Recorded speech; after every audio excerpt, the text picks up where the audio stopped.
Sampai kemudian pada tahun 1942 Jepang menguasai Asia Timur Raya dan mengusir Belanda dari tanah air ini. Sebagian melarikan diri ke Malaysia, sebagian besarnya lagi melarikan diri ke Australia. Jadi secara militer Belanda telah dikalahkan oleh Jepang. Jepang datang seolah-olah bagaikan pahlawan yang membebaskan negeri ini dari penjajahan Belanda yang sudah berlangsung ratusan tahun, 3,5 abad. Disambut memang pada saat itu sebagai pahlawan dan mereka memproklamirkan diri sebagai saudara tua, dianggap sebagai pembebas. Tetapi dengan perjalanan hari, bulan, tahun memasuki menjelang setahun, sudah kelihatan bahwa ternyata Jepang tidak ada bedanya dengan Belanda, sama-sama penjajah. Maka ada istilah Jugun Ianfu. Jugun Ianfu itu adalah seluruh wanita pada saat itu direkrut untuk menjadi komoditas seksual bagi serdadu-serdadu Jepang. Wanita-wanita Indonesia itu. Nah, sebelum saya berlanjut, ada satu kisah menarik yang saya baca dari bukunya Soekarno. Ini saya perlu berbagi. Ketika itu Soekarno dilarikan oleh Belanda dari Bengkulu menuju Padang pada tahun 1942. Di Padang dia sudah tidak melihat lagi tentara Belanda. Dia sudah mulai mendengar iring-iringan tank-tank berderak memasuki kota Padang. Pada saat itu Soekarno ini mengetahui kebiasaan tentara Jepang, apalagi jauh dari negerinya. Kebutuhan seksual daripada tentara Jepang itu menjadikan Soekarno memutar otak bagaimana supaya para muslimah Padang ini selamat, tidak dijarah oleh tentara Jepang untuk menjadi Jugun Ianfu, istilahnya begitu.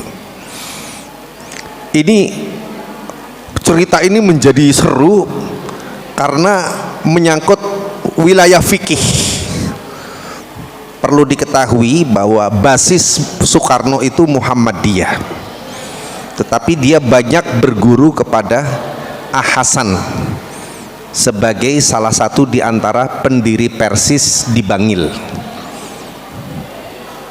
Waktu itu dia membangun komunikasi dengan seluruh wanita-wanita pelacur yang ada di Padang.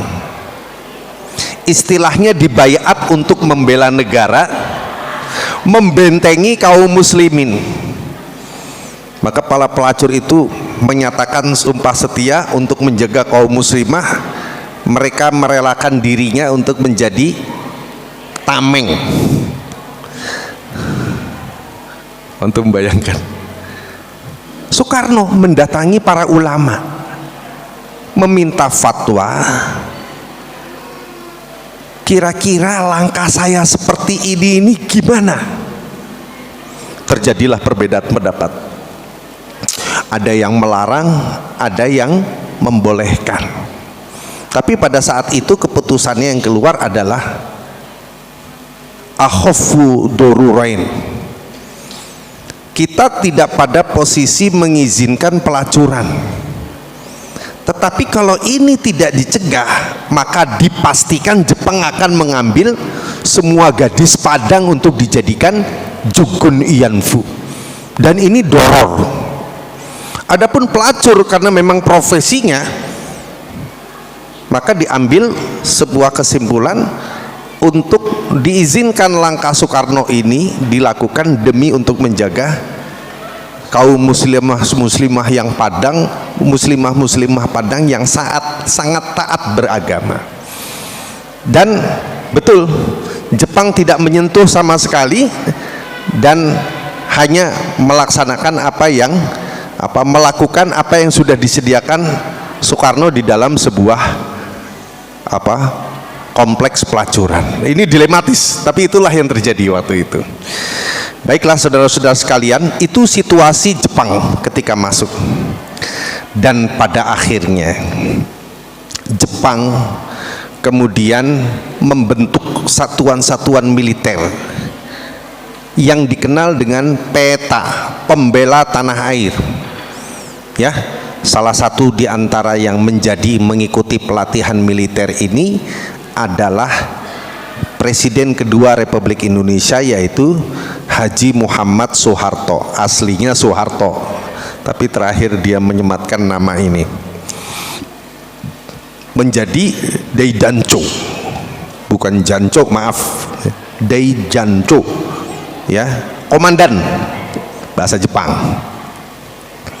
Nah, Jepang punya maksud menjadikan warga pribumi Indonesia pada waktu itu sebagai benteng atau pasukan terdepannya Jepang untuk menghadapi sekutu. Sampai kemudian terjadilah bom atom di Hiroshima dan Nagasaki, dan Kaisar Hirohito pada waktu itu mengumumkan menyerah kalah. Dan pada saat itu Jepang kemudian kehilangan kekuasaannya secara de facto. Ya.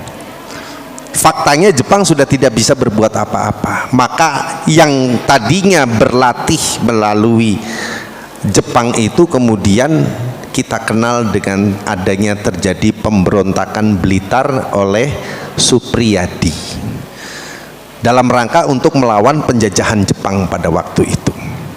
Saudara-saudara sekalian, yang menarik di sini adalah ketika itu terdengar sebuah rencana bahwa sekutu akan memasuki Indonesia dalam rangka melucuti senjata Jepang yang ada di PETA, Pembela Tanah Air, pasukan PETA, termasuk Supriyadi dan Soeharto dan yang lain-lain, termasuk Kasman Singodimedjo, salah satu perumus daripada Pancasila dan Undang-Undang Dasar 1945, Muslim, Muhammadiyah. Ya. Saudara-saudara sekalian, rencana daripada pihak sekutu ini didengar oleh Panglima Besar Jenderal Sudirman. Lagi-lagi Panglima Besar Jenderal Sudirman ini adalah guru Madrasah Muhammadiyah, Ustadz, ya, jadi panglima perang. Tetapi yang luar biasa apa? Bukan karena Panglima Besar Jenderal Sudirman itu adalah guru madrasah atau ustadz, tiba-tiba dia mengambil langkah sendiri. Tidak. Dia meminta kepada Presiden Soekarno untuk mengutus seseorang menemui Hadratus Syekh Kiai Al-Hajj Hasyim Asy'ari rahimahullah untuk meminta fatwa jihad. Itu kalau saya pikir-pikir sebenarnya Panglima sebagai Panglima militer dia langsung saja bisa, tapi dia ingat ada saudara-saudaranya dari Nahdlatul Ulama. Ini menarik, ya. Presiden waktu itu bisa saja memutuskan untuk penggalangan maksa, tetapi tetap sosok daripada Hadratus Syekh Kiai Haji Hasyim Asy'ari rahimahullah menjadi magnet yang ketika kata-katanya itu keluar maka akan diamini oleh seluruh Nahdliyin. Pada tanggal 21 Oktober 1945 Kiai mengundang seluruh ustadz kiai dari pondok-pondok pesantren Nahdlatul Ulama se-Indonesia, se-Jawa dan Madura untuk sama-sama istikharah menyikapi permohonan daripada Presiden Soekarno dan berdiskusi tentang apa yang harus kita putuskan terkait permohonan tersebut. Siang hari tanggal 22 Oktober 1945, Kiai Haji Hadratus Syekh Kiai Haji Hasyim Asy'ari rahimahullah membuat sebuah keputusan yang dikenal dengan resolusi jihad. Ya, Anda tahu hari ini orang ngomong jihad agak-agak takut piye gitu ya, tapi ternyata dulu jihad ini adalah sebagai sesuatu yang lumrah dan biasa. Coba anak-anakku yang di atas, yang solehah-solehah,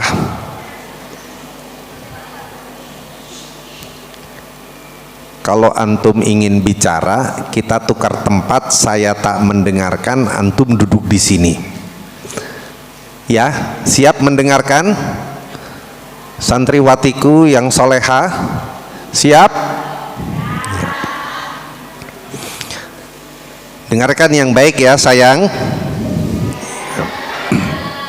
Para bapak harap sabar, karena memang begitulah anak-anak.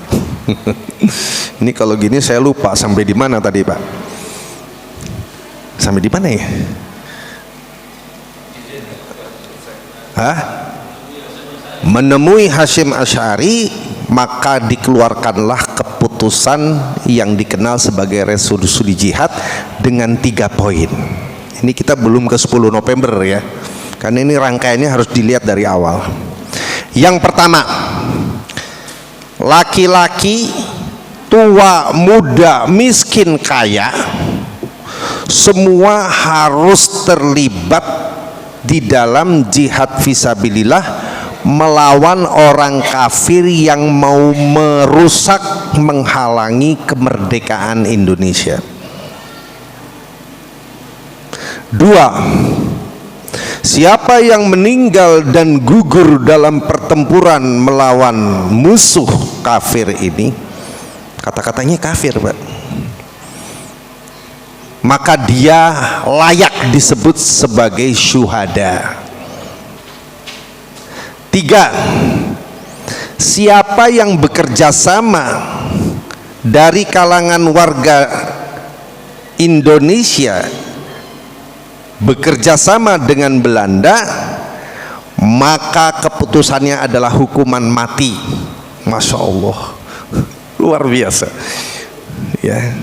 Itu ditulis dalam huruf Arab Pegon, jadi dia huruf Arab tetapi bahasa Jawa ya. Jadi saudara-saudara sekalian, 3 poin penting ini adalah keputusan yang dikeluarkan, dikenal sebagai resolusi jihad, yang hari ini kita peringati sebagai Hari Santri ya, Hari Santri. Kenapa Hari Santri? Karena pada waktu itu Jawa Timur, khususnya Surabaya, dipenuhi para santri. Masya Allah. Kenapa mereka begitu bersemangat? Ini menjadi menarik, karena tentu mereka secara talaki bertemu langsung dengan para kiai. Mereka mendapati pelajaran tentang bela negara. Di dalam Islam bahasanya adalah jihad fisabilillah melawan orang kafir asli. Monggo Pinara, melawan orang kafir asli. Jadi pada saat itu para santri sudah betul-betul memahami apa yang disebut di dalam surat At-Taubah ayat 111. A'udzubillahi minasyaitonirrajim. Innallaha ashtara, sesungguhnya Allah telah membeli, minal mu'minina, dari orang-orang beriman, anfusahum, nyawa mereka, wa amwalahum, harta-harta mereka. Ayat ini unik karena satu-satunya ayat di dalam terminologi fikih jihad yang mendahulukan anfus daripada amwal, dan dikatakan bahwa surat ini adalah surat yang final terkait dengan syariat jihad fisabilillah. Di dalam ayat-ayat yang lain selalu diawali amwalun, kemudian anfus, amwal, anfus, amwal, anfus, harta, mengorbankan harta dan nyawa. Jadi memang kita di dalam sedekah kita sehari-hari ini, kita mendapatkan tarbiyah robbani untuk belajar berbagi dan berkorban dari apa yang dititipkan Allah kepada kita berupa harta, agar harta tersebut bisa menciptakan senyuman bagi saudara-saudara kita yang membutuhkan.